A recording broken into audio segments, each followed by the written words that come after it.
So, is your child having a sleep terror or are they having a nightmare? Wait, aren't they the same? The answer is absolutely not. They are two completely different entities. And that's what we're going to talk about today. What is the difference between a sleep terror or a nightmare? Are they the same? What do I do if my child is struggling with this? How do we move forward? And we're going to be delving into all of that today. Hi, everyone. I'm Dr. Funke Afolabi-Brown, the founder of Restful Sleep MD and the Restful Sleep Place.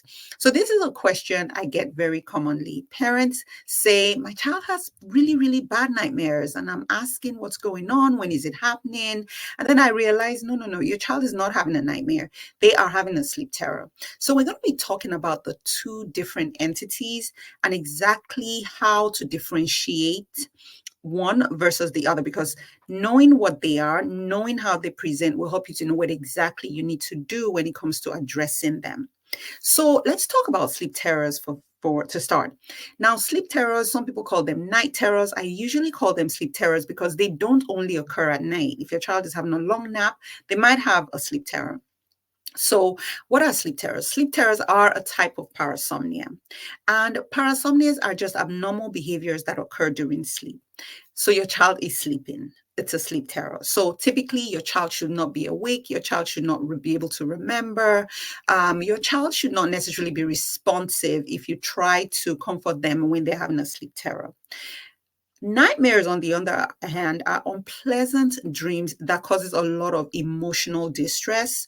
And really, child tends to remember these more often than not. And of course, will be welcome to receiving comfort from you. So now I want to talk through 5 different ways by which we differentiate the two. The first is the time of occurrence. Okay. Sleep terrors tend to occur more in the stage of sleep where we call deep sleep. And essentially, what is happening is it is occurring at a point where your child is either transitioning from a state of sleep into wake or wake into sleep, or they're somewhere in deep sleep. And so that tends to occur the earlier part of the day, the earlier part of the night, right? So deep sleep occurs in the earlier part of the night, and REM sleep occurs at the latter part of the night. So most times families will say, well, about 10 p.m. or 11 p.m., I just hear this child with this blood-curdling scream, and they sit upright and they're screaming, and it's before I go to bed, right? So it tends to occur in the earlier part of the night. REM sleep is where you really start to see those nightmares, okay? Nightmares are occurring on the latter part of the night because that's when REM sleep occurs. REM sleep occurs usually more the early hours of the morning towards wakefulness. That's when you get the longest stretch of REM sleep. Number 2 is the stage of sleep they're in. So, like I said, deep sleep or non-REM sleep is really when we start to see a lot of these sleep terrors. Again, the child is going through this stage of sleep and is really in the depth of sleep and gets kind of caught up somewhere where they are really in deep sleep, and then they start to have these episodes. For nightmares, you tend to see that more in the REM stage of sleep. So that's how we tend to tell the difference between the two. The third way we could differentiate is in the behavior. So, like I said, with sleep terrors, the child looks petrified, terrified, agitated. They may be sweating, they may have palpitations. They open up their eyes, they look like they're looking at something, but if you try to wave your hands in front of them, they're completely unaware. And they may be crying, they may be screaming, they may be saying, no, leave me alone, and things like that. They look really, really distressed, but they're not necessarily responsive. They are not aware of their surrounding. For nightmares, what you tend to see more is they may scream out. Yes, they may be crying, but they are very aware. They may be able to tell you, I saw a monster or something bad was about to happen and things like that. So there's a lot of emotional distress with it, and there is an awareness. So that's the third difference.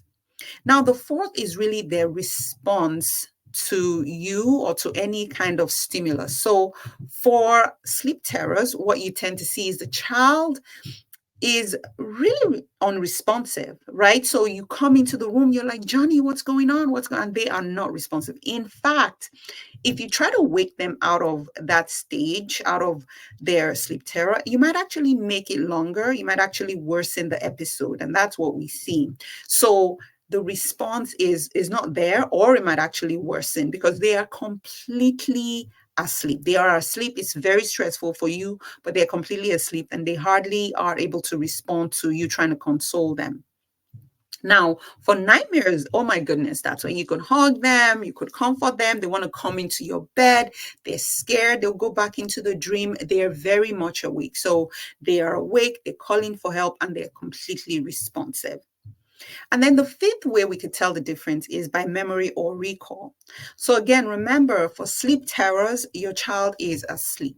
Okay, sleep terrors, they are asleep. And so they have amnesia of the episode. So they had this most really dramatic episode. And then in the morning, you're like, everybody's sweating, everybody's exhausted because you were like watching them and things like that. And they're like, I don't know what you're talking about. So they have amnesia of the episode. They're completely unaware. And that's really what we see, again, because they are asleep. But for REM sleep, they will recall. They will say, I had this bad dream and this, that, and the other happened. And they may actually be scared of having the dream again or having the dream the following night. So we've talked about different things that can help you differentiate. And my hope is that with this, you have some clarity about if your child is having a sleep terror or they're having a nightmare. Because again, what you would do in treating a sleep terror is completely different than what you would do when it comes to addressing the nightmare. In terms of just the underlying cause, this is just a little bonus I wanted to put there. Sleep terrors can be triggered by sleep deprivation. It can be triggered by stress. It can be triggered by a sleep disorder like sleep apnea. It can also be triggered by things like illness and things like that, or whatever it is that's disrupting your child out of that deep sleep.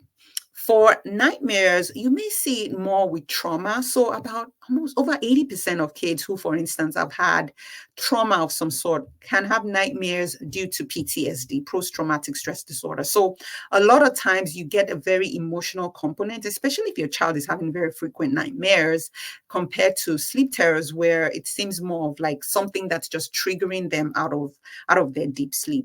So I hope that's been helpful. Listen, if it has, I want to know. So if you put in the comments, has your child ever suffered from sleep terrors? Have they suffered from nightmares?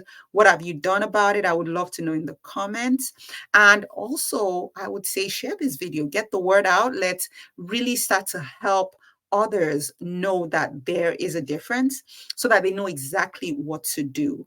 And so I would also definitely love to invite you to come join us, come visit our practice. We have a virtual and in-person practice. It's the Restful Sleep Place, where we address this in really a very holistic way. So if you're looking for a practice where you feel seen, you feel heard, then give us a call or visit our website at www.therestfulsleepplace.com. We would love to welcome you. And until next time, I hope you rest well.